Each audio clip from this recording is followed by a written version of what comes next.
To adjust ringtone volume played by your Galaxy Watch from Samsung Galaxy S24 Ultra, go to the app screen, find wearable app, and then tap it. Tap watch setting. Next, tap sound and vibration. Tap volume. And then slide the volume adjustment bar below ringtone to the right to get a louder ringtone, or you can slide it to the left to get a quieter ringtone.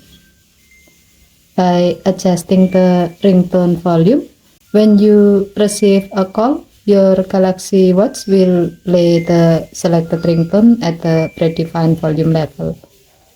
Okay, thank you for watching. Please help to like and subscribe. Have a nice day.